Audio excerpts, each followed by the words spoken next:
Hey guys, tonight we're stepping into a medieval cottage where the smoke from the cooking fire stings your eyes as you bend over a cauldron of thin pottage, your back already aching from hauling water before dawn, while your husband sleeps peacefully, and where your primary life goal is surviving childbirth often enough to produce a male heir.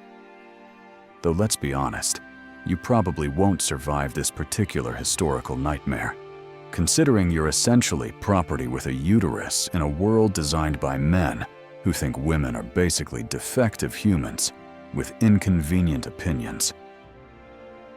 You crouch by the hearth in your rough woolen dress, the fabric scratching against skin that hasn't seen a proper bath in months, while outside your one-room hovel, the church bells ring to mark another day in your prescribed existence of submission, silence, and hopefully successful reproduction. The medieval world stretches before you in all its patriarchal glory. Stone castles where noble women live in gilded cages, thatched cottages where peasant women work themselves to death, and monasteries where the lucky few escape into religious seclusion that looks suspiciously like voluntary imprisonment. So, before you get comfortable, take a moment to like the video and subscribe, but only if you genuinely enjoy what I do here. Drop a comment letting me know where in the world you're listening from and what time it is there right now. I love seeing how our community stretches across the globe, hopefully from places with better women's rights than medieval Europe. Now, dim the lights. Maybe turn on a fan for that soft background hum, and let's ease into tonight's journey together. You wake before dawn in your shared bed, and yes, shared, because privacy is a luxury that won't be invented for several centuries, to the sound of your infant crying for feeding, while your husband snores contentedly beside you, blissfully unaware that childcare is apparently your responsibility, even though you've been awake 3 times already tonight for the same reason. The medieval morning routine begins with you tiptoeing around the cottage in darkness, lighting the cooking fire from carefully preserved embers, while calculating whether you can complete your daily 17-hour workday without collapsing from exhaustion or malnutrition. This is your reality as a medieval woman, where your worth is measured entirely by your ability to bear sons, keep house, and avoid doing anything that might be interpreted as witchcraft, which includes pretty much any activity more intellectually stimulating than spinning wool. You live in a world where your legal status hovers somewhere between livestock and furniture, where your husband owns your body more thoroughly than you do, and where the church helpfully reminds you that suffering is good for your soul, especially if you're female. Historians still argue whether medieval women were naturally submissive or simply beaten into submission by centuries of systematic oppression. But from your perspective, the distinction seems academic when your daily schedule involves cooking, cleaning, child-rearing, textile production, and hoping your husband doesn't decide you need correction for imaginary offenses. Your morning routine includes feeding the animals that eat better than you do, checking on children who may or may not survive to adulthood, and beginning the day's domestic tasks that will continue until you collapse into bed, assuming you don't die in childbirth first. Remember that Egyptian perfume recipe with its exotic, luxurious ingredients. Your morning beauty routine involves washing your face with cold water and hoping the lice in your hair don't start a revolt, creating a stark contrast between ancient civilizations that valued women's comfort and medieval Europe's apparent commitment to making female existence as miserable as possible. You tend to your daily bread making, kneading dough with hands that are permanently stained from endless domestic labor, while calculating whether your family's grain supplies will last through winter, or if you'll be eating tree bark by February a delicacy that medieval survival guides probably didn't adequately prepare you for. Medieval kitchen management requires skills that would challenge modern logistics experts, preserving food without refrigeration, cooking without consistent fuel supplies, and feeding a family on resources that barely sustain one person. All while your husband critiques your culinary efforts as though he's a traveling food critic, rather than someone whose survival depends entirely on your domestic competence. Your cooking equipment consists of iron pots that weigh more than small children, wooden spoons that double as tools for various household repairs, and a hearth system that produces more smoke than heat, while somehow still managing to burn your carefully prepared meals. You approach cooking with the expertise of someone who understands that poorly prepared food could poison your family, while adequately prepared food requires resources you don't possess and time you can't spare from other essential survival activities. Medieval meal planning involves stretching ingredients that would barely constitute a snack in modern times into full meals for families whose caloric needs far exceed your ability to provide adequate nutrition. Your daily menu features the same basic ingredients prepared in slightly different combinations, creating variety through imagination rather than actual diversity. Since exotic foods cost more than your annual income, and your husband would probably accuse you of witchcraft if you produced anything too flavorful. The medieval kitchen operates as command center for household survival, where you coordinate food production, preservation, storage, and distribution while maintaining inventory systems that would impress modern supply chain managers. Your cooking activities serve multiple purposes: nutrition for family survival, demonstration of domestic competence that prevents husband criticism, and proof that you're fulfilling your role as designated food preparation specialist in a world where gender roles are enforced with religious fervor. Historians still argue whether medieval women developed superior domestic skills through necessity or natural aptitude.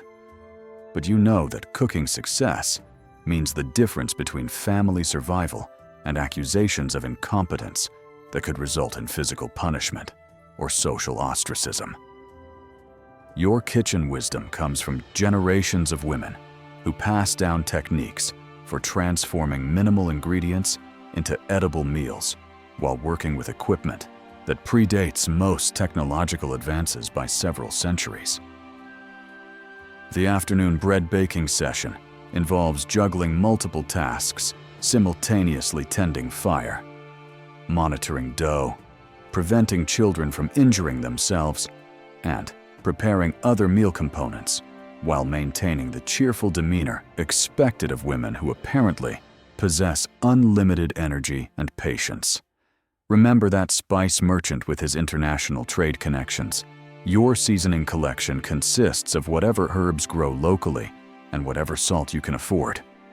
Creating cuisine that prioritizes survival over flavor in ways that would horrify modern food enthusiasts. You spend the morning hours engaged in textile production that represents one of medieval women's primary economic contributions. Spinning wool into thread with tools that require more skill than modern manufacturing jobs, while producing goods that support your family's survival and economic stability. Medieval spinning involves equipment that looks deceptively simple, but requires years of practice to master drop spindles that demand constant attention, coordination between multiple hand movements, and production quotas that must be met regardless of other domestic responsibilities or personal health considerations. Your textile workstation occupies precious space in your cramped living quarters, where you balance spinning activities with childcare, cooking supervision, and household management tasks that demand immediate attention throughout the day. You've learned to spin while walking, talking, supervising children, and monitoring other household activities. Developing multitasking skills that would impress modern productivity experts if they could overlook the generally oppressive nature of circumstances that make such efficiency essential for survival rather than optional career advancement. Medieval thread production represents both individual economic necessity and broader social expectations about women's roles in maintaining household economies through textile work that supplements family income while demonstrating feminine competence in appropriate domestic activities. Your spinning output determines whether your family can afford necessary supplies, whether you have trade goods for bartering essential items, and whether you meet social expectations about productive female labor that keeps you in good standing with community members who monitor women's behavior for signs of laziness or inappropriate priorities. The quality of your thread affects everything from clothing durability to trade value to social status within communities where textile production skills serve as measures of feminine worth and domestic competence. You approach spinning with concentration that reflects understanding of how thread quality impacts multiple aspects of family welfare, while working with materials that vary in quality depending on seasonal conditions, animal health, and economic circumstances beyond your control. Historians still argue whether medieval women found satisfaction in textile work or simply accepted it as unavoidable responsibility. But you know that spinning provides one of the few activities where your skill and effort directly translate into economic value and social recognition. Your textile production requires balancing efficiency with quality, individual productivity with household responsibilities, and personal health with family economic needs that prioritize production over your physical comfort or long-term well-being. The spinning wheel, when available, represents technological advancement that improves production efficiency while requiring initial investment that many families cannot afford, creating disparities between households that can access better equipment and those that rely on traditional methods. Remember that Egyptian perfume recipe, requiring international trade networks. Your textile materials come from local animals whose health depends on weather conditions, grazing availability, and your family's ability to maintain livestock that provide both wool and economic security through production cycles that span entire seasons. You navigate the treacherous waters of medieval pregnancy, where each conception represents both hope for family continuity and potentially fatal risk in a world where maternal mortality rates would horrify modern medical professionals familiar with basic obstetric care. Medieval pregnancy involves 9 months of anxiety punctuated by physical discomfort, inadequate nutrition, continued heavy labor, and the cheerful knowledge that surviving childbirth requires more luck than medical intervention. Since your prenatal care consists primarily of herbal teas and prayers to saints who specialize in maternal survival. Your pregnancy experience includes maintaining full domestic responsibilities, while your body changes in ways that medieval medicine explains through theories involving humors, evil influences, and moral character rather than biological processes that actually govern human reproduction. You work through morning sickness that nobody calls morning sickness because medieval people haven't invented comfortable terminology for female biological functions. Continuing household management while experiencing fatigue that modern people would consider grounds for medical leave. Medieval obstetric knowledge combines folk wisdom passed down through generations of women with religious teachings that emphasize suffering as spiritual purification, creating prenatal guidance that prioritizes prayer over nutrition and submission over self-care. Your pregnancy diet consists of whatever food remains available after feeding your husband and existing children. since medieval nutrition prioritizes male family members and treats pregnant women's increased caloric needs as optional luxury rather than biological necessity. The community of women who support you through pregnancy represents one of medieval society's few exclusively female networks, where older women share survival knowledge, birthing techniques, and emotional support that transcends normal social hierarchies. You participate in informal information exchanges where women discuss herbal remedies, labor experiences, and childcare strategies through coded conversations that avoid attracting unwanted male attention or accusations of practicing forbidden knowledge. Historians still argue whether medieval women developed sophisticated understanding of reproductive health or simply relied on superstition and tradition. But you know that women's knowledge networks provide essential survival information that formal medical establishment doesn't offer to female patients. Your pregnancy preparation involves gathering supplies for childbirth, arranging assistance for labor, and making contingency plans for scenarios that include your potential death during delivery.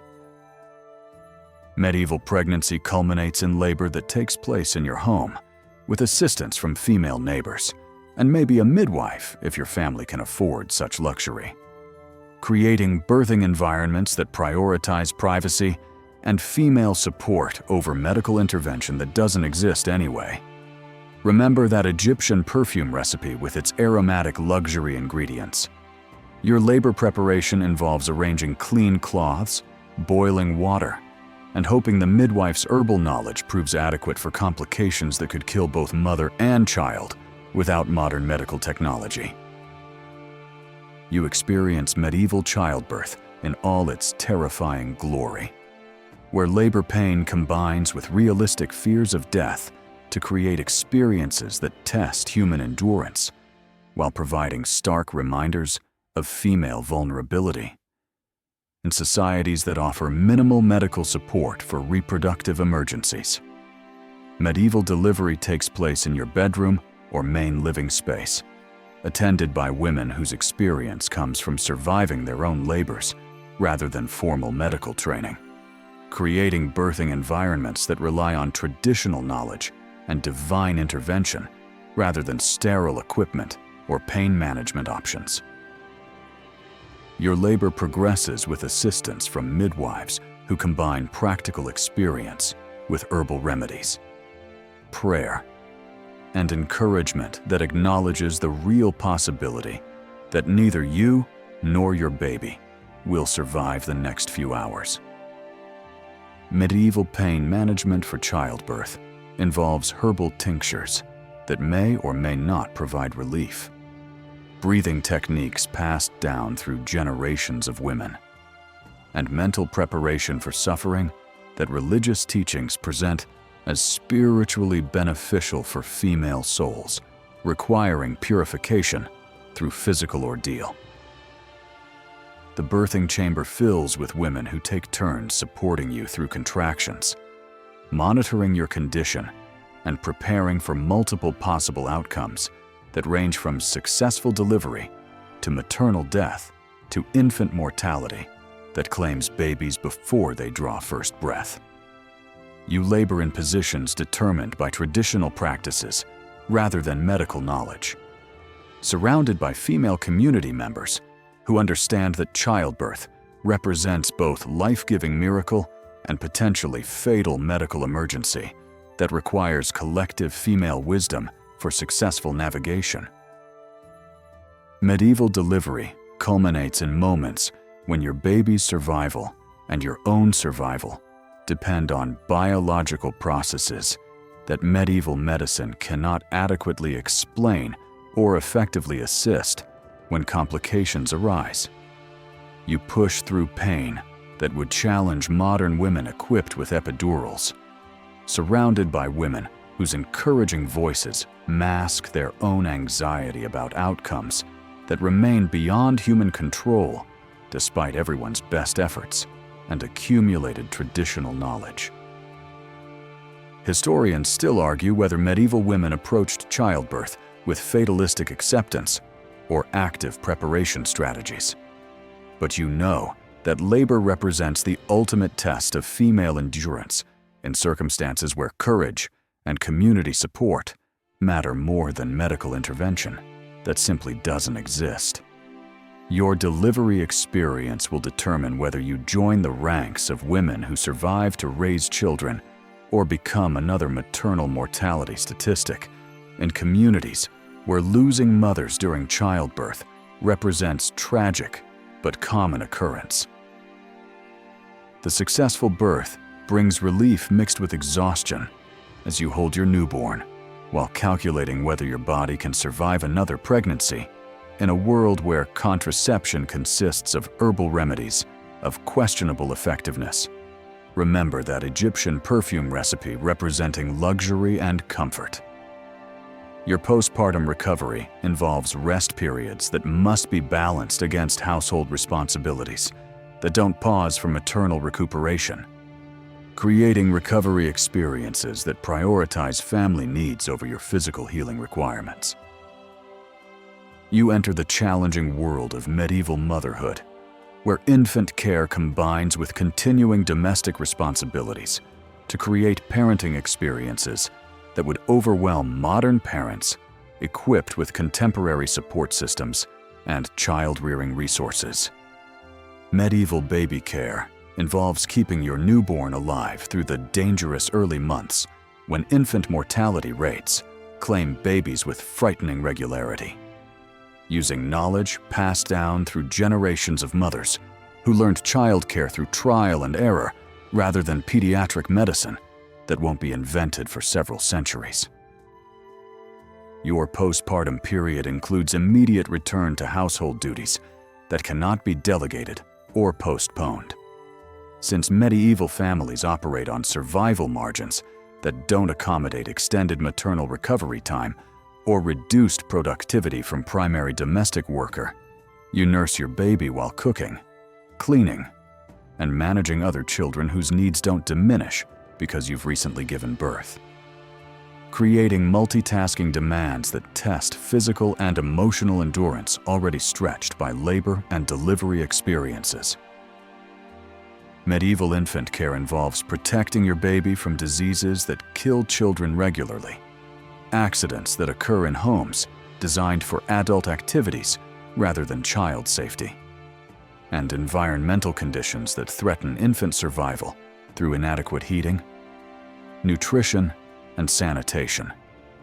You monitor your baby's health using observation skills that must detect serious illness early enough for intervention, that relies on herbal remedies and prayer rather than medical treatment, that addresses underlying causes of childhood diseases.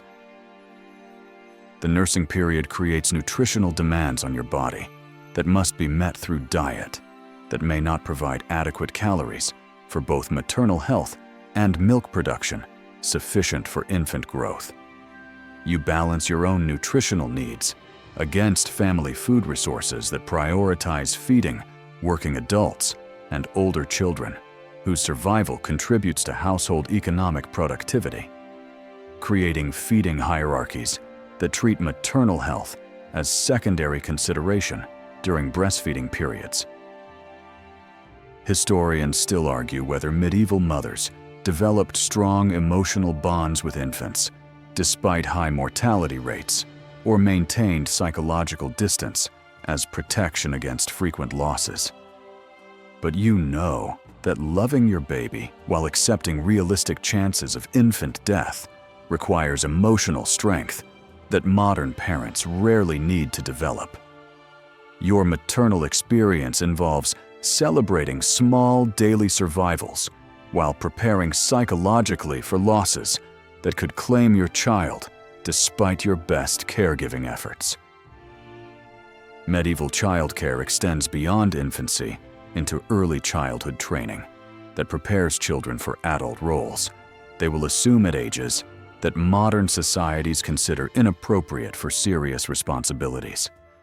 You teach your daughter domestic skills she will need for her own household management, while providing emotional support for childhood experiences that lack modern concepts of developmental appropriateness or extended periods for play and learning.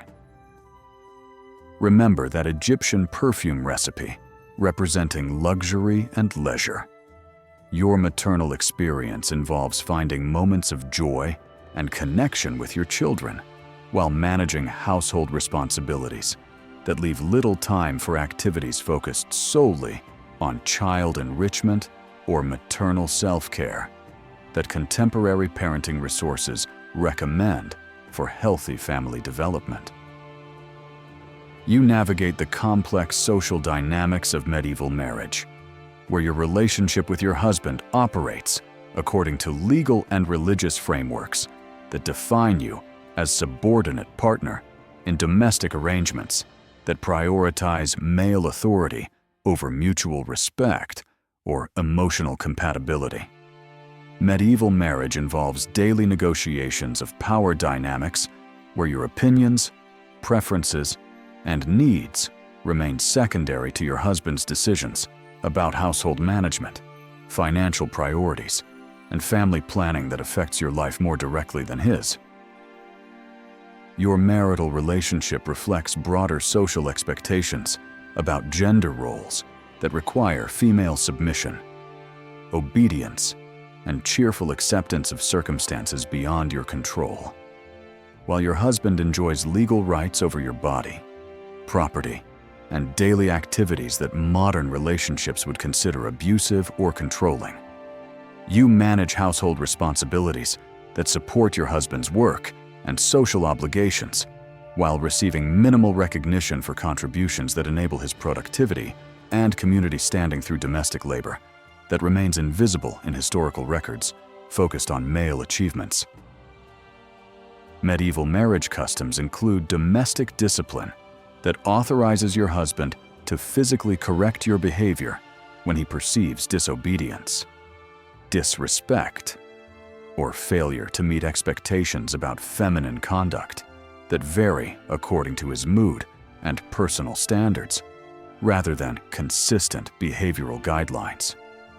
You develop strategies for avoiding conflicts that might trigger violent correction while maintaining household efficiency that meets expectations about feminine competence in domestic management that reflects on your husband's ability to control his wife properly. The legal structure of medieval marriage grants your husband ownership rights over your property, earnings, and physical person that essentially eliminate your individual legal identity in favor of merged legal status, where his rights supersede yours in all matters.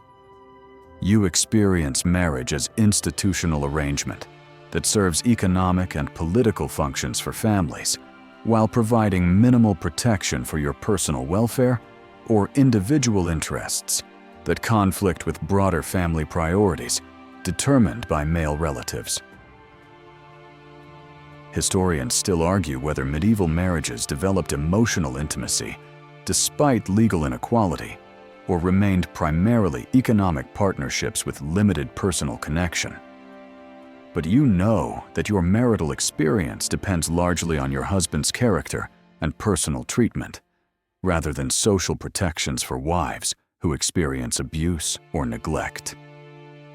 Your marriage success is measured by your ability to produce male heirs, maintain household efficiency, and avoid behavior that embarrasses your husband or challenges his authority in ways that reflect poorly on his masculine competence.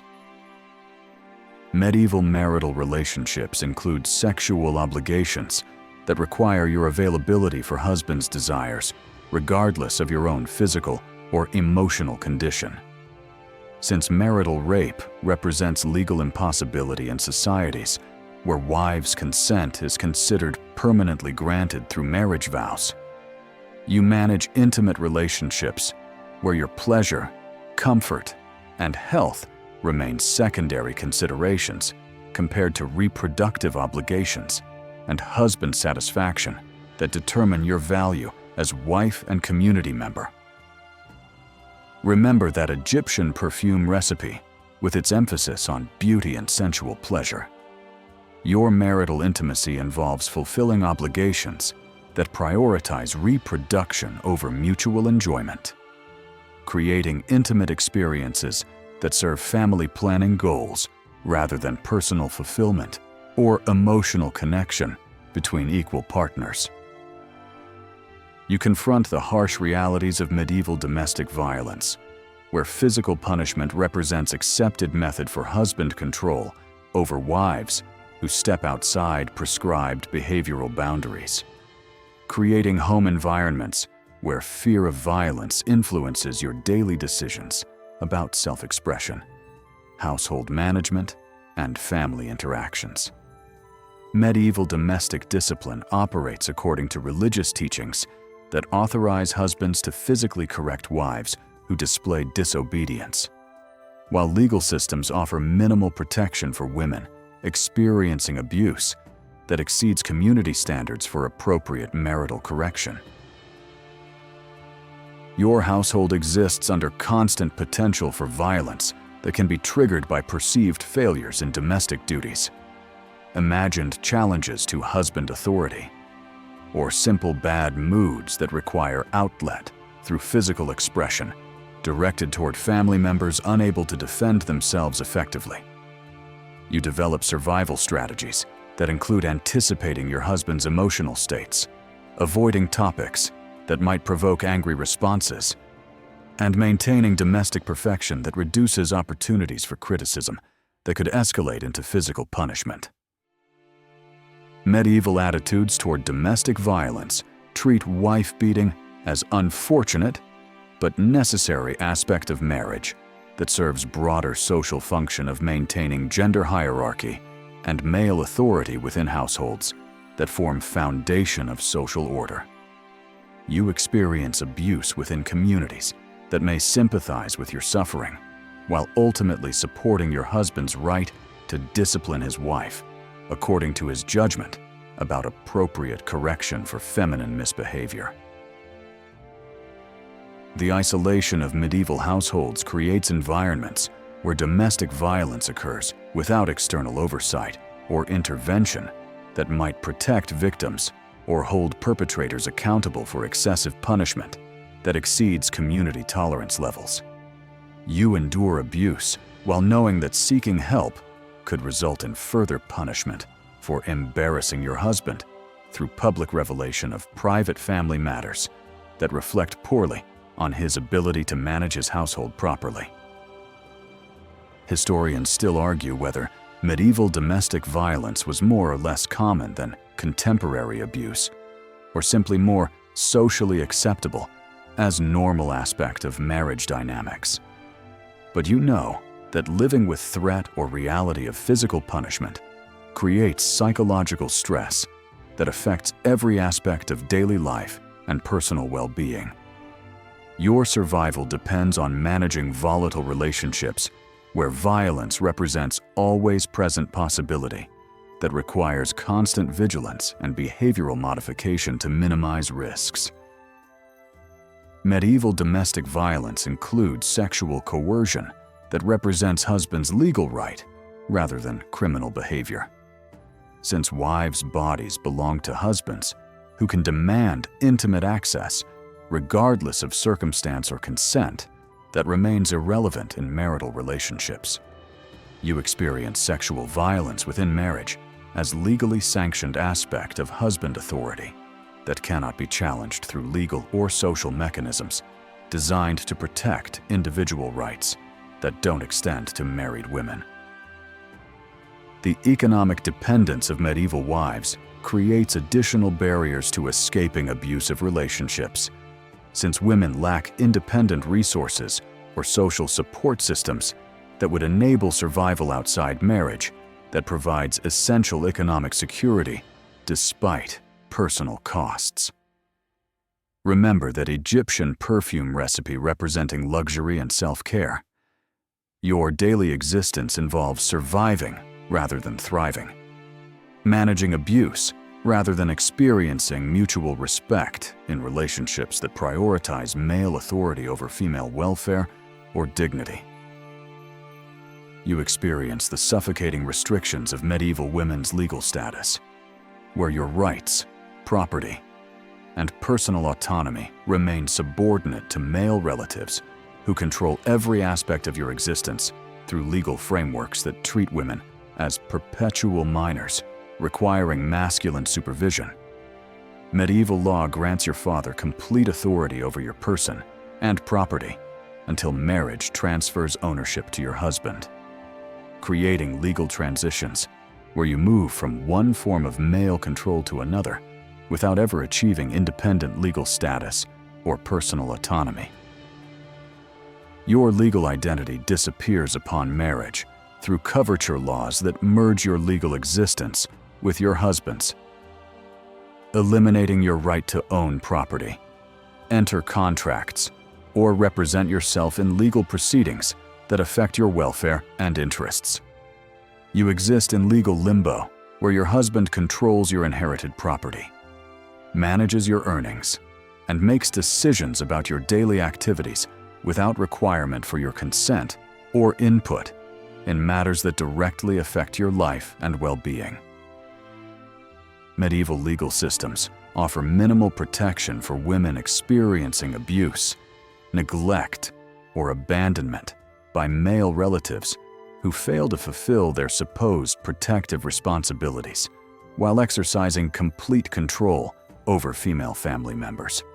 You navigate legal frameworks designed to preserve male authority rather than protect individual rights, creating circumstances where seeking legal remedy for mistreatment could result in further punishment for challenging established hierarchies that benefit male relatives at your expense.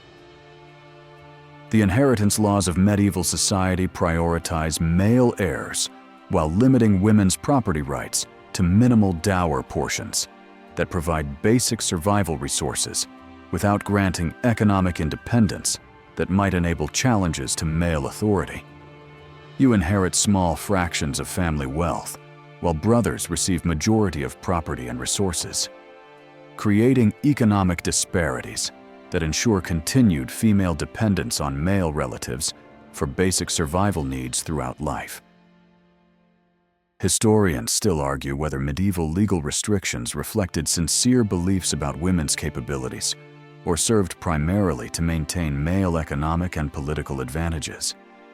But you know that legal subordination creates practical limitations that affect every aspect of daily life and long-term planning. Your legal status renders you invisible in business transactions, property disputes, and criminal proceedings, where your testimony carries less weight than male witnesses regardless of your direct knowledge or personal stake in outcomes.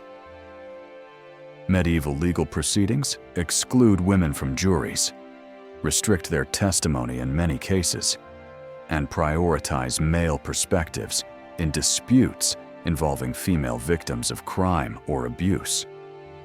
You experience justice systems designed by and for men who may have minimal understanding of female experiences while wielding complete authority over legal outcomes that affect women's lives and welfare significantly. The rare legal protections available to medieval women focus primarily on preserving their value as male property, rather than protecting their individual rights or personal dignity as human beings deserving equal treatment under law. Remember that Egyptian perfume recipe, representing personal luxury and individual choice. Your legal experience involves navigating systems that deny your basic humanity while treating your welfare as secondary consideration. In legal frameworks designed to preserve male privilege and authority over female lives. You struggle with the educational limitations imposed on medieval women, where formal learning remains largely inaccessible due to social beliefs that female intellectual development represents unnecessary luxury or dangerous challenge to established gender hierarchies. Medieval education for girls focuses primarily on domestic skills, religious instruction, and behavioral training that prepares you for subordinate roles rather than intellectual development that might encourage independent thinking or challenge traditional assumptions about feminine capabilities and appropriate aspirations. Your learning opportunities consist mainly of household management skills passed down through female relatives who teach cooking, textile work, childcare, and herbal medicine through hands-on instruction that prioritizes practical knowledge over literacy or abstract thinking.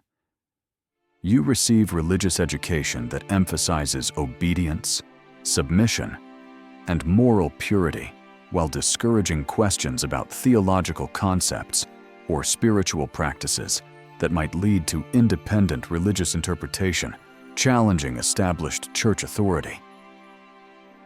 Medieval literacy rates for women remain extremely low due to limited access to formal education, lack of reading materials designed for female audiences, and social attitudes that consider female literacy potentially dangerous to social order. You may learn basic reading skills if your family possesses unusual resources or progressive attitudes. But writing remains largely inaccessible, since literacy represents primarily male privilege associated with business, legal, and religious activities that exclude women from participation. The rare women who achieve significant education often face social criticism, accusations of inappropriate behavior, or suspicions of witchcraft that associate female learning with supernatural influences rather than natural intellectual capability.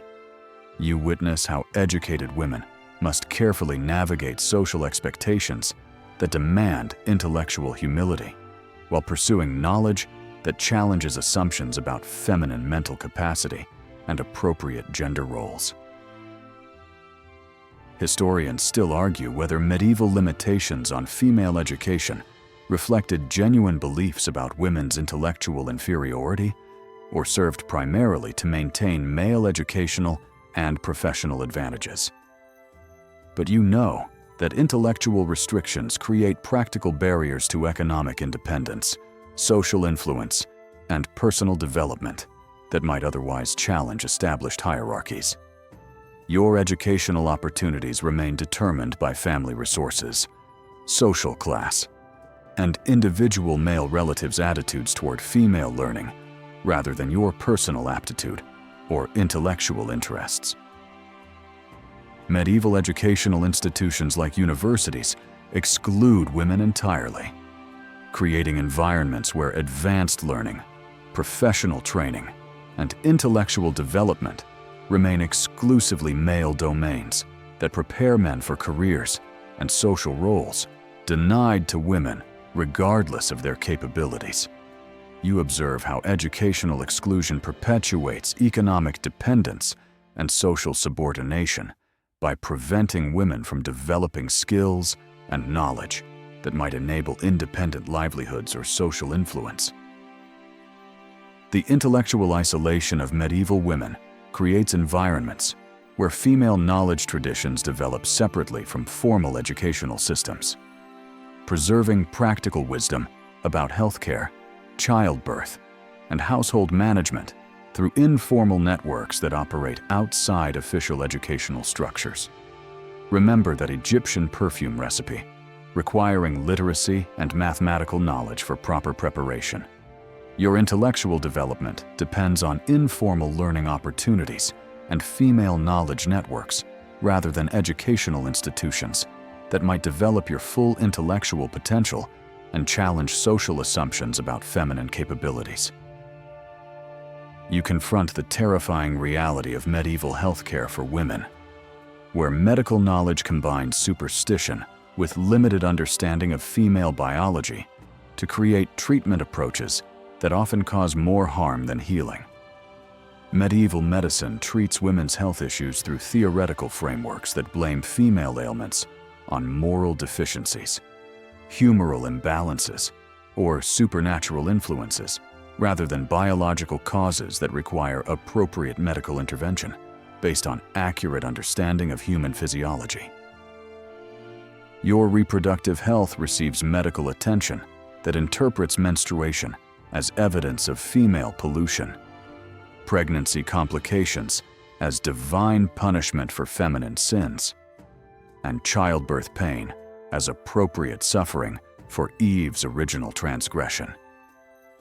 You experience medical care that prioritizes religious explanations over practical treatments, creating healthcare environments where prayer receives more emphasis than effective interventions for serious health conditions. Medieval physicians possess limited knowledge about female anatomy and reproductive processes, leading to medical treatments that may worsen health conditions while claiming to address underlying humoral imbalances or spiritual deficiencies. You receive medical care from practitioners who learned about women's health primarily through theoretical texts rather than practical experience, creating treatment approaches that ignore individual symptoms in favor of standardized interventions based on incomplete medical knowledge. The medical understanding of women's mental health attributes depression, anxiety, and emotional distress to hysteria caused by wandering uterus or excessive femininity that requires treatment through methods designed to restore proper gender balance rather than address underlying psychological or social causes of mental health issues. You experience mental health care that blames your emotional responses to difficult life circumstances on feminine weakness rather than recognizing reasonable reactions to oppressive social conditions. Historians still argue whether medieval medical limitations affected women more severely than men, or simply reflected general inadequacy of contemporary healthcare knowledge and practices. But you know that female-specific health issues receive particularly problematic treatment based on misogynistic assumptions about women's bodies and health needs. Your healthcare experiences involve navigating medical systems designed by men who may lack understanding of female biology while possessing complete authority over treatment decisions, affecting your health and survival.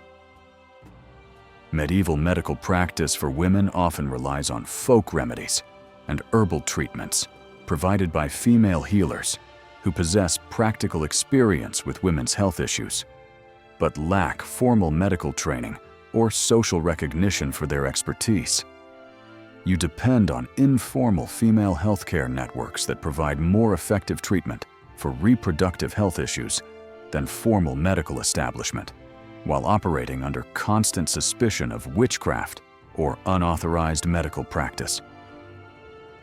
The intersection of healthcare and religious authority creates medical environments where women's health problems may be interpreted as evidence of moral failing, requiring spiritual rather than medical intervention. Remember that Egyptian perfume recipe representing ancient medical sophistication. Your healthcare involves treatments that combine limited medical knowledge with religious doctrine and social prejudice, rather than evidence-based approaches that prioritize effective healing and patient welfare over theoretical frameworks about feminine biology.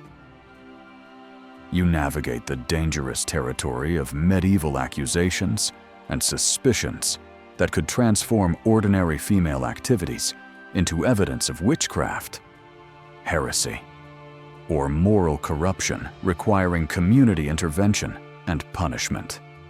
Medieval society maintains constant surveillance of women's behavior through informal networks that monitor feminine conduct for signs of deviation from prescribed gender roles, creating social environments where any unusual activity could trigger accusations that threaten your safety and survival.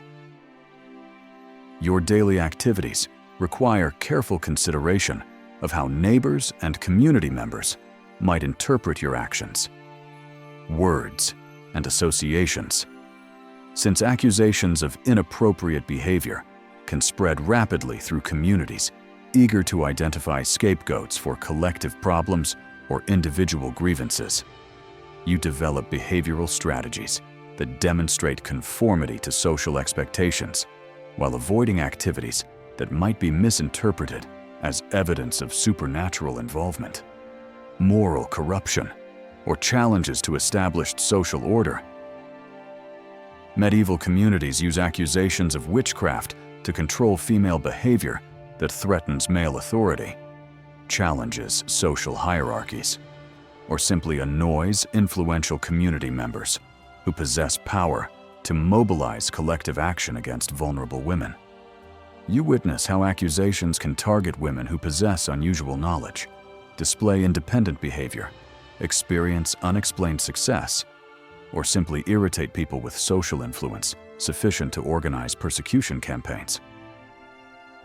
The vague nature of witchcraft accusations makes defense against such charges nearly impossible, since any evidence that might prove innocence can be reinterpreted as proof of supernatural cunning or deceptive magical abilities.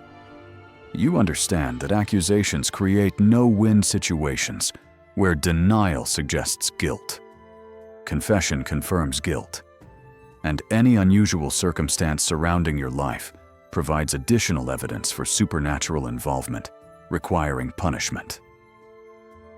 Historians still argue whether medieval witch accusations reflected genuine belief in supernatural threats or served primarily as mechanisms for social control and scapegoating of vulnerable populations.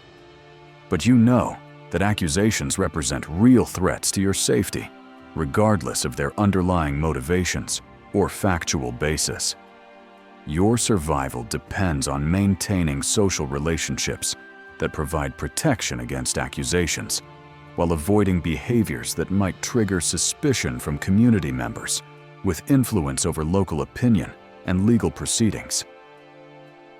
Medieval witch trials employ investigative techniques designed to produce confessions regardless of actual guilt, including torture methods that force accused women to admit involvement in supernatural activities they never committed. You observe how legal proceedings prioritize confession over evidence, creating justice systems where accused women face pressure to implicate themselves and others in activities that may never have occurred. The social dynamics of medieval accusations create environments where women must constantly monitor their relationships with other women. Since accusations often spread through female social networks, where jealousy, competition, or personal conflicts can escalate into life-threatening charges. Remember that Egyptian perfume recipe involving exotic ingredients and complex preparation. Your daily activities must avoid any appearance of unusual knowledge or capabilities that might be interpreted as evidence of supernatural involvement, requiring investigation and punishment by authorities whose methods virtually guarantee conviction, regardless of actual innocence.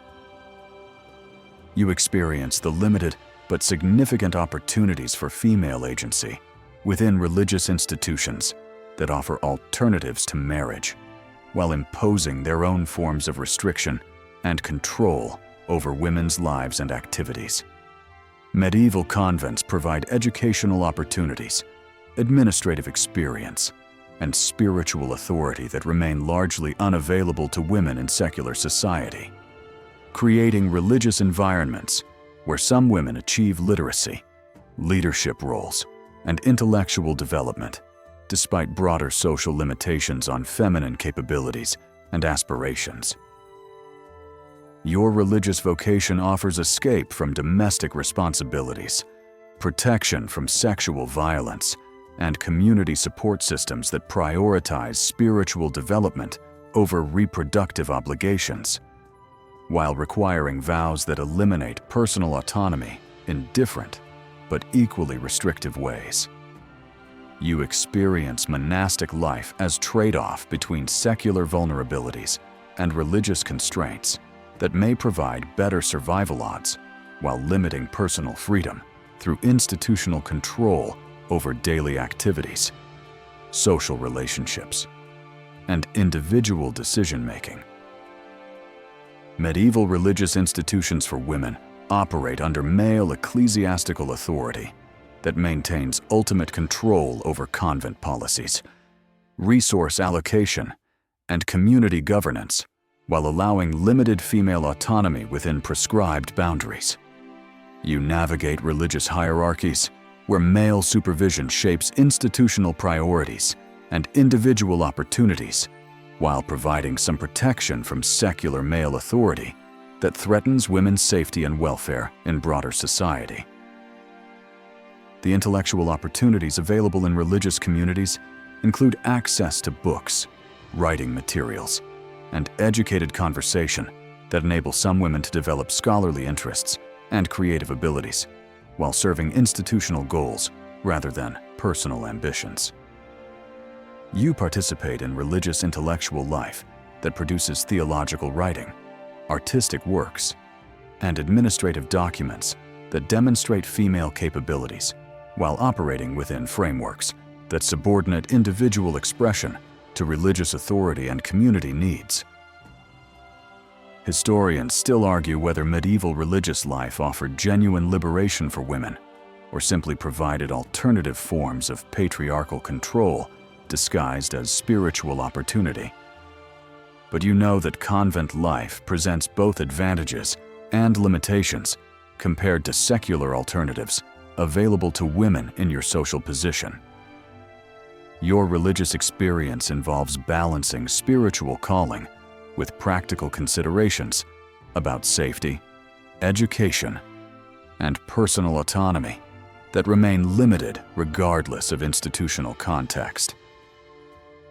Medieval mystical experiences provide some women with spiritual authority and social influence that transcend normal gender restrictions, while requiring careful navigation of religious boundaries that separate acceptable female spirituality from heretical challenges to church doctrine. You observe how female mystics achieve recognition and influence through religious visions and spiritual practices that demonstrate appropriate feminine submission to divine authority while enabling indirect challenges to secular male power. The economic aspects of religious life offer women opportunities to manage institutional resources, engage in business activities, and develop administrative skills while operating within religious frameworks that prioritize spiritual goals over individual economic advancement. Remember that Egyptian perfume recipe representing luxury and individual choice. Your religious life involves spiritual development and community service that provide meaning and purpose, while requiring sacrifice of personal freedoms and individual desires that secular life, despite its dangers, might otherwise accommodate. You witness the remarkable achievements of exceptional medieval women who managed to carve out spaces for influence, creativity, and leadership despite systematic efforts to limit female participation in public life and intellectual pursuits. Medieval society produces extraordinary women like Christine de Pizan, who becomes Europe's first professional female author, after widowhood forces her to support her family through writing that challenges contemporary assumptions about feminine capabilities and appropriate gender roles. Your observation of Christine's career reveals how exceptional circumstances, education provided by progressive father, marriage into court circles, early widowhood requiring economic independence, create opportunities for individual women to transcend normal limitations, while highlighting how social structures prevent most women from achieving similar recognition or influence. You understand that exceptional women succeed despite rather than because of social systems designed to limit female achievement and public participation. Medieval examples of female achievement include Hildegard of Bingen, whose mystical visions provide platform for intellectual work, spanning theology, medicine, music, and natural philosophy, while operating within religious frameworks that legitimize female authority through spiritual rather than secular channels. You observe how exceptional women navigate social expectations by presenting their achievements as divinely inspired rather than personally motivated, creating strategies that enable intellectual work while maintaining appearance of appropriate feminine submission to religious authority. The political influence achieved by some medieval women demonstrates female capacity for leadership and strategic thinking while operating within constraints that require indirect exercise of power through male relatives, religious authority, or exceptional circumstances that temporarily override normal gender restrictions. You witness how women like Eleanor of Aquitaine wield significant political influence through marriages, regencies, and diplomatic activities that demonstrate intellectual and political capabilities while maintaining appearance of operating within acceptable feminine roles. Historians still argue whether exceptional medieval women represent evidence of broader female potential or simply anomalies that prove the general rule about women's limitations. But you know that their achievements reveal the artificial nature of restrictions that prevent most women from developing their full capabilities. Your understanding of exceptional women's strategies shows how individual success requires navigating social systems designed to prevent female achievement, while finding creative ways to exercise influence within acceptable boundaries. Medieval women's achievements in areas like literature, mysticism, medicine, and politics demonstrate intellectual and creative capabilities that challenge contemporary assumptions about feminine inferiority, while requiring exceptional circumstances and strategic approaches that most women cannot access or safely employ. You recognize that exceptional women's success stories highlight both human potential and social waste, created by systems that suppress female talent and contribution to cultural, intellectual, and political development. The artistic and intellectual works produced by medieval women reveal sophisticated understanding of contemporary issues, creative abilities, and analytical skills that contradict theoretical frameworks about feminine mental limitations. You observe how women's creative achievements often address themes of female experience, social justice, and spiritual development, while operating within literary and artistic traditions dominated by male perspectives and male authority figures. Remember that Egyptian perfume recipe, representing individual creativity and personal expression. Your observation of exceptional medieval women reveals how extraordinary individuals transcend social limitations through combination of talent, determination, and favorable circumstances, while highlighting the systematic waste of human potential created by social structures that deny most women opportunities for intellectual, creative, and political development that would benefit entire communities. You confront the brutal realities of medieval violence against women, where sexual assault, domestic abuse, and gender-based violence represent normalized aspects of female existence rather than criminal behaviors requiring legal intervention or social condemnation. Medieval attitudes toward violence against women treat rape, beating, and sexual coercion as unfortunate but inevitable consequences of female vulnerability that require prevention through behavioral modification rather than punishment of male perpetrators who commit violent crimes. Your safety depends on constant vigilance and behavioral strategies designed to minimize risks of violence that could occur at any time, in any location, perpetrated by any man regardless of social relationship or previous trustworthiness. You develop survival skills that include avoiding situations where violence might occur, recognizing warning signs of aggressive behavior, and managing social relationships that could provide protection or increase vulnerability to various forms of gender-based violence. Medieval legal systems offer minimal protection for female victims of violence, while providing numerous defenses for male perpetrators, whose violent behavior toward women receives social understanding rather than criminal punishment. You experience justice systems where rape accusations require extensive corroboration. Domestic violence is considered private family matter, and sexual assault outcomes depend more on victims' reputation than perpetrators' actions or evidence of criminal behavior.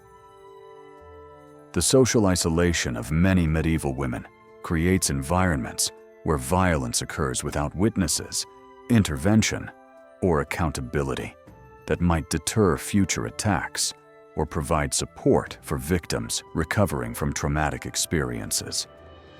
You understand that reporting violence could result in social blame, family shame, or additional violence from perpetrators who face minimal consequences for criminal behavior, while victims experience social punishment for acknowledging attacks that challenge male honor and family reputation. Historians still argue whether medieval violence against women was more prevalent than contemporary gender-based violence, or simply more socially acceptable as normal aspect of gender relationships. But you know that living with constant threat of violence affects every aspect of daily life and personal development. Your survival strategies include behavioral modifications that limit personal freedom while attempting to reduce risks that remain present regardless of precautionary measures or individual choices about social interaction. Medieval attitudes towards sexual violence focus on property damage to male relatives rather than personal trauma experienced by female victims, creating legal frameworks that treat rape as theft of masculine honor rather than violent crime against individual women. You experience sexual violence within social contexts that blame victims for triggering male behavior while excusing perpetrators whose actions result from natural masculine impulses that women should anticipate and prevent through appropriate conduct. The normalization of violence against women creates social environments where discussing abuse, seeking help, or resisting attack could result in additional punishment for challenging established gender hierarchies that authorize male control over female bodies. Remember that Egyptian perfume recipe representing personal luxury and bodily autonomy. Your daily existence involves managing constant threats to physical safety and personal dignity, while navigating social systems designed to protect male interests rather than female welfare or individual rights to safety and bodily integrity. You struggle with the harsh economic realities facing medieval women, where limited opportunities for independent income combine with legal restrictions on property ownership to create financial dependence that reinforces social subordination and limits personal autonomy throughout your life.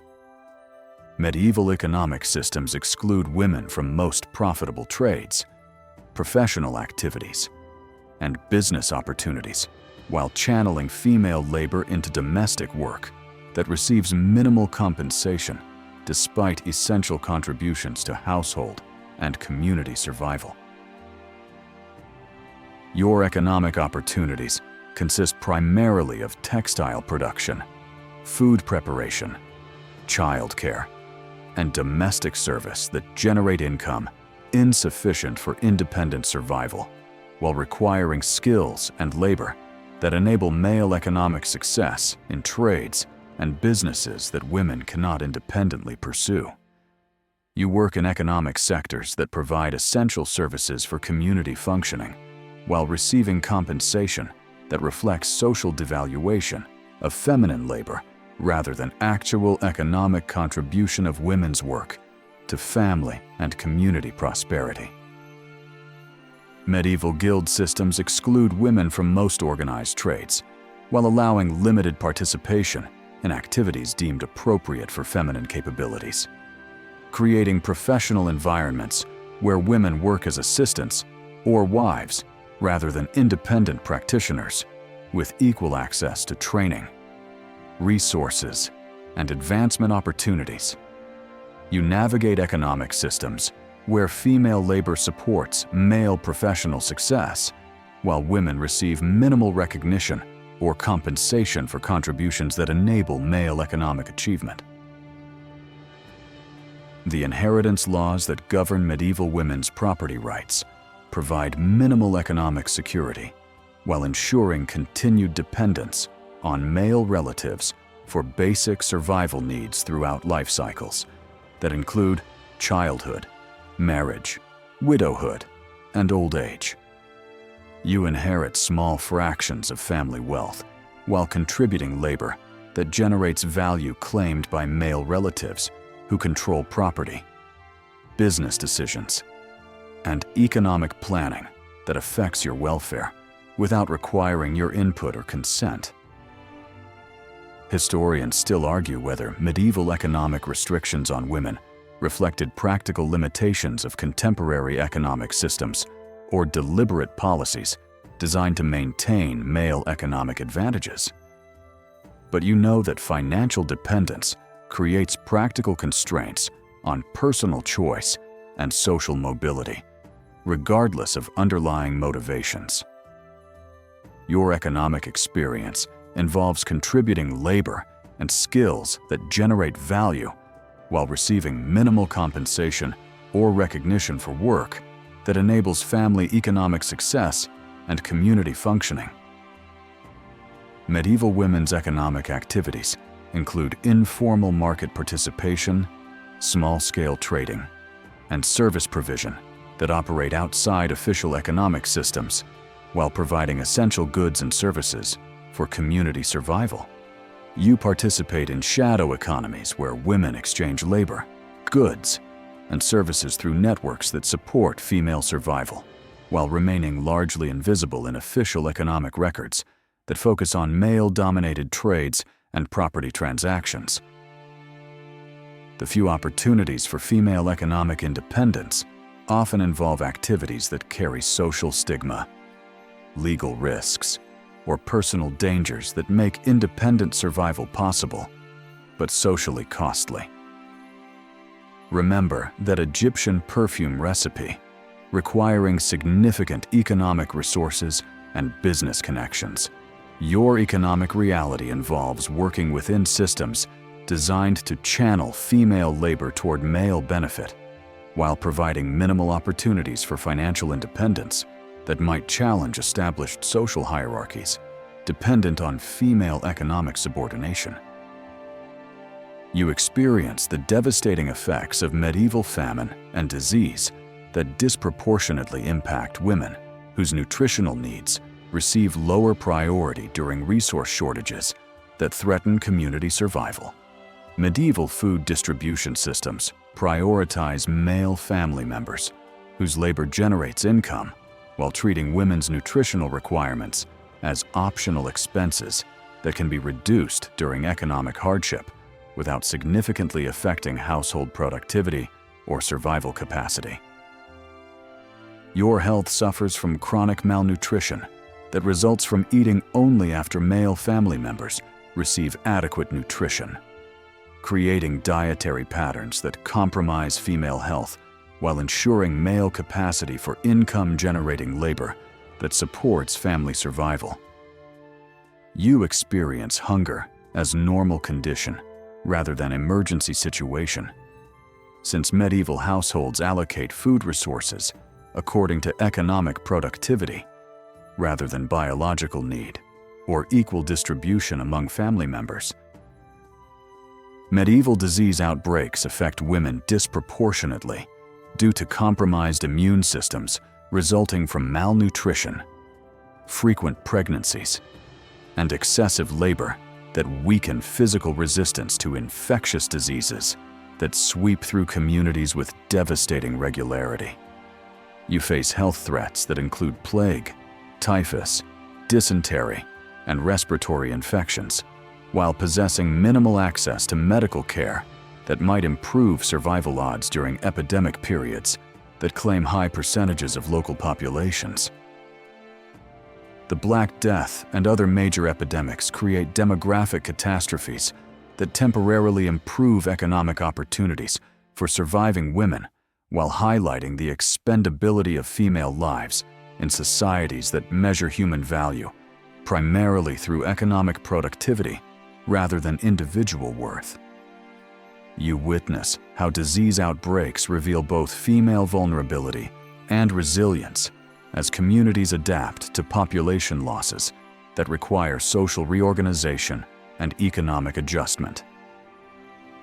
Historians still argue whether medieval health disparities between men and women reflected biological differences or social inequalities in access to nutrition and healthcare. But you know that female health outcomes depend more on social status than medical intervention in societies where healthcare resources remain limited and unevenly distributed. Your health experience involves managing chronic conditions and acute illnesses while maintaining domestic responsibilities that cannot be postponed regardless of physical condition or personal suffering. Medieval healthcare for women focuses primarily on reproductive health while ignoring other medical needs that affect female survival and quality of life throughout life cycles that include childhood, adolescence, reproductive years, and old age. You receive medical attention primarily during pregnancy and childbirth, while other health concerns receive minimal professional intervention unless they directly affect reproductive capacity or domestic productivity. The survival strategies developed by medieval women include herbal medicine, mutual aid networks, and healthcare knowledge that operates independently of formal medical systems dominated by male practitioners with limited understanding of female health needs. Remember that Egyptian perfume recipe representing luxury and self-care. Your health management involves survival rather than wellness, focusing on maintaining basic functionality rather than achieving optimal health outcomes that contemporary medicine considers fundamental human rights.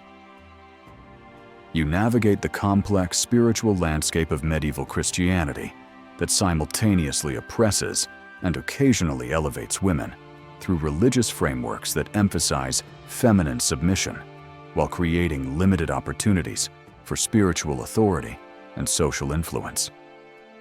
Medieval religious doctrine treats women as inherently sinful descendants of Eve, whose spiritual development requires masculine guidance and institutional oversight, while occasionally recognizing exceptional female sanctity that transcends normal gender limitations. Your religious experience involves daily practices that reinforce social subordination through prayers emphasizing obedience, confession highlighting feminine moral failings, and ritual participation that maintains gender hierarchies within sacred contexts. You attend religious services where male clergy interpret divine will in ways that justify female subordination, while participating in spiritual communities that provide support networks and occasional opportunities for leadership within acceptable feminine boundaries. Medieval Christianity creates contradictory messages about feminine spiritual potential by celebrating virgin martyrs and holy mothers, while condemning ordinary women for moral weaknesses supposedly inherent in female nature. You receive religious instruction that alternately elevates and degrades femininity through theological frameworks that present women as either spiritual inspiration or moral danger, depending on conformity to religious ideals that few actual women can consistently maintain. The opportunities for female religious authority include mystical experiences that provide direct divine communication bypassing male ecclesiastical authority, creating spiritual roles where women achieve recognition and influence through religious visions and ascetic practices. You observe how female mystics navigate religious boundaries that separate acceptable feminine spirituality from heretical challenges to church doctrine, while achieving forms of social influence normally denied to women in secular contexts. Historians still argue whether medieval Christianity was essentially misogynistic or provided significant opportunities for female spiritual development and social influence. But you know that religious participation offers both oppression and occasional liberation, depending on individual circumstances and institutional contexts. Your spiritual experience involves finding meaning and community within religious frameworks that simultaneously support and constrain female development and social participation. Medieval religious institutions provide women with alternatives to marriage and motherhood, while imposing institutional control that eliminates personal autonomy in different but equally restrictive ways. You witness how convent life offers education, community, and spiritual purpose while requiring vows that surrender individual decision-making to religious authority that may be more benevolent but equally controlling as secular male authority. The intersection of religious devotion and social control creates environments where feminine piety serves both personal spiritual development and broader social functions that maintain established hierarchies through voluntary submission to divine authority that mirrors earthly gender relationships. Remember that Egyptian perfume recipe, representing personal luxury and individual choice. Your religious experience involves spiritual development that occurs within frameworks designed to reinforce social subordination, while occasionally providing transcendent experiences that validate individual worth and spiritual potential. You witness the gradual emergence of proto-feminist consciousness among exceptional medieval women who begin questioning established assumptions about feminine capabilities and appropriate gender roles through literary works and intellectual arguments that challenge contemporary misogynistic beliefs. Medieval writers like Christine de Pizan develop sophisticated critiques of social systems that oppress women while creating alternative visions of female potential that plant seeds for future feminist movements and social change. Your exposure to early feminist ideas reveals how individual women throughout medieval period recognize injustices of gender-based oppression while lacking organized movements or social support systems that might enable collective resistance to established hierarchies. You observe how isolated female voices challenge misogynistic assumptions through creative works, mystical writings, and intellectual arguments that demonstrate feminine capabilities while operating within social contexts that severely limit opportunities for organized social change. Medieval examples of female resistance include subtle forms of non-compliance, creative interpretation of religious duties, and strategic use of available social roles to achieve limited autonomy within restrictive systems. You develop your own forms of quiet resistance that enable psychological survival and occasional assertion of personal agency, while avoiding open confrontation that could result in severe punishment for challenging established social order. The informal networks of women that provide mutual support, shared knowledge, and emotional sustenance represent early forms of feminist solidarity that operate below official social recognition, while creating alternative value systems that celebrate feminine knowledge and capabilities. You participate in female communities that preserve women's wisdom about health, childcare, and survival, while providing emotional support that validates individual worth despite social messages about feminine inferiority. Historians still argue whether medieval period contained genuine feminist consciousness or simply individual resistance to personal hardship. But you know that female solidarity and critical thinking about gender oppression exist even within societies that systematically suppress women's voices and social participation. Your intellectual development includes recognition of social injustices that affect women, while understanding practical limitations that prevent open challenge to systems that control your survival and safety. Medieval women's resistance strategies include subtle forms of social criticism embedded in religious writings, literary works, and oral traditions that preserve alternative perspectives on gender relationships and female potential. You contribute to preservation and transmission of women's knowledge and perspectives through informal networks that maintain feminine wisdom traditions despite official suppression of female intellectual development and social participation. The legacy of medieval women's resistance provides foundation for future feminist movements, while demonstrating continuous presence of critical consciousness about gender oppression throughout historical periods that appear to completely suppress female agency. Remember that Egyptian perfume recipe, representing individual creativity and personal expression. Your resistance efforts involve preserving and developing feminine knowledge traditions while maintaining survival within systems designed to suppress female intellectual development and social influence.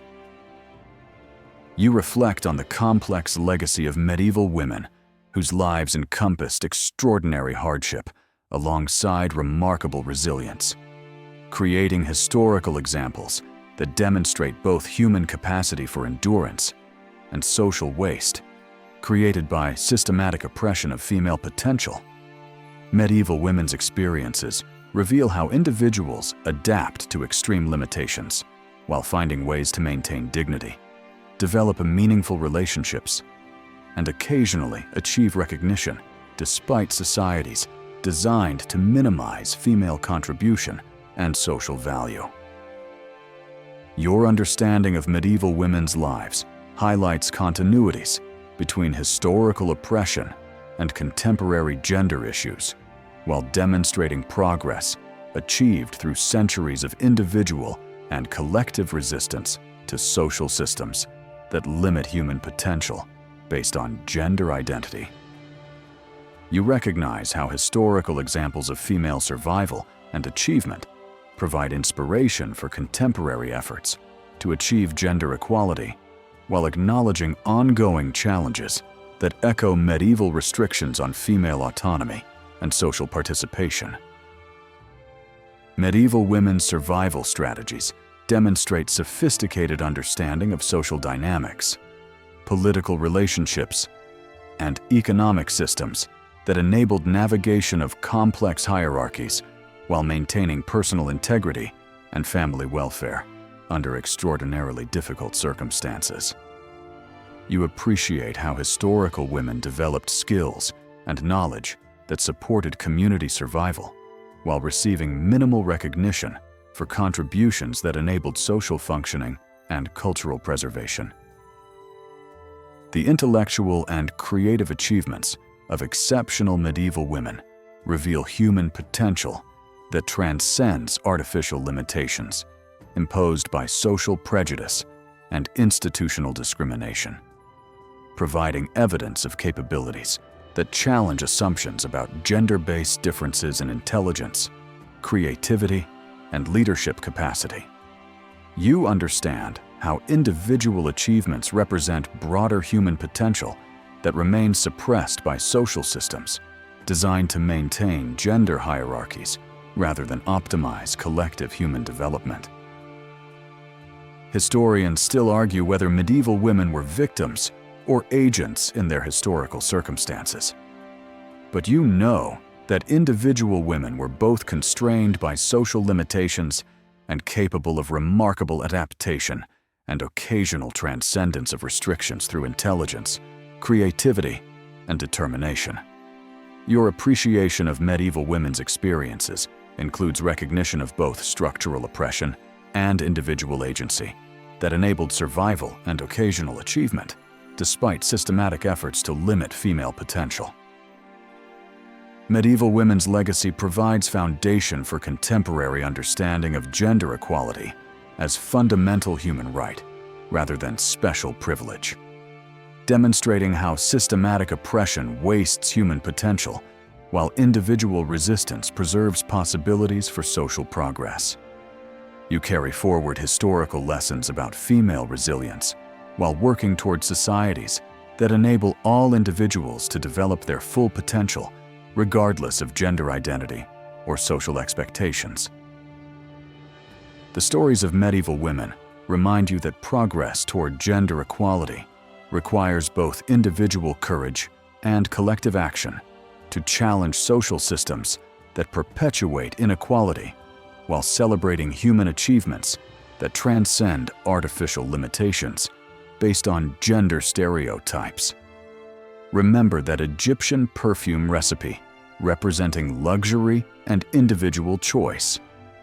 Your contemporary life includes opportunities that medieval women could only imagine, while your responsibility includes continuing their legacy of resistance and working toward complete gender equality that honors their sacrifices and validates their suppressed potential.